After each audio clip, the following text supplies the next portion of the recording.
Kia ora church, I'm Tania and today I am bringing you today's daily Devo. So the other night Ben and I were hanging out with friends on Zoom, because that's what you do in lockdown, and we were playing some games and it was so much fun.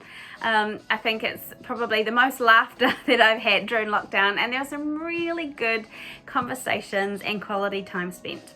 Even when I woke up the next morning, I was still in a little bit of a buzz because it had been, such a great time.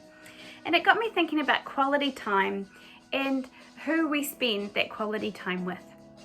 And there are a couple of followers of Jesus that had some interesting quality time with Jesus that I just wanted to talk to you about.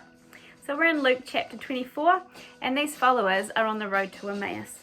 So this is the day that Jesus rose again.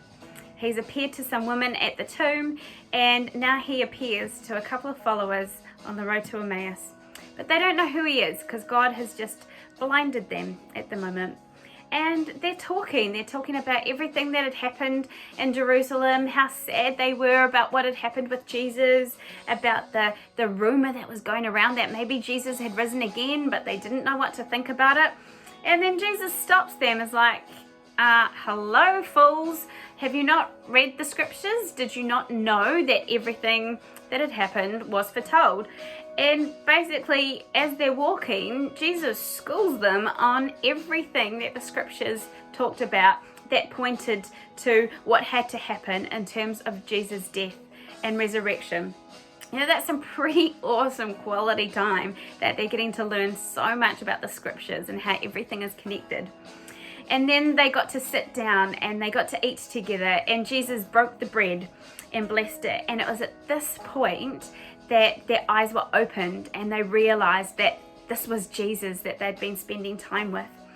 And then in verse 32, they said to each other, "Didn't our hearts burn within us as he talked with us on the road and explained the scriptures to us?"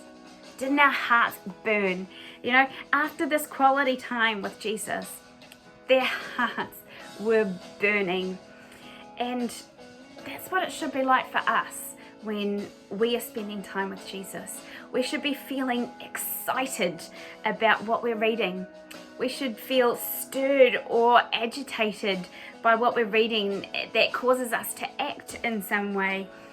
Or even sometimes it can be a little bit painful, or a little bit of discomfort could be caused reading the word because we're having something pointed out to us that we need to change in our lives. But regardless of how it makes us feel in what direction, if we are truly spending quality time with the Lord, our hearts are lit in a way that nothing else can. You know, spending time with Jesus is so different to spending quality time with anyone else. And that's something that we really need to be making a priority. I know that in lockdown, I'm finding it really, really tough not being able to get out and see other people, feeling trapped in my own home. Yeah, it's a really horrible feeling, but yet through that, Jesus is there and he's such a comfort. So let's make it a real priority during this time to just hang out, spend some time with him, even though our lives can be crazy busy. But you know, it is worth it. And I just encourage you in your pursuit to just keep going. You know, stop being blind to him as the followers were on that road, but just open your eyes to the wonder and the beauty of Jesus and this awesome book. So let's pray. Jesus, your name invokes so much power and passion. I thank you for your patience, for your understanding, your grace. I thank you for your faithfulness, that you are a God who keeps your promises. Help open our eyes to you as we journey along our roads. Help us to recognize you. For no matter how uncertain this time may be, our future with you is truly certain. As we read your word, may our hearts burn with such an excitement that we just crave more. More time with you in your presence, more understanding of your word, more of you in our lives and in those of our family and loved ones. And I just thank you that the church is so much more than a building that we can't occupy at the moment, but that the church is your people. And I thank you for that. Amen.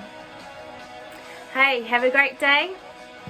And if you got a little bit of time, I highly recommend listening to Saviour King. He has a cool line in there that says, "Let now our hearts burn with a flame, a fire consuming all for your Son's holy name." Bless ya. Bye.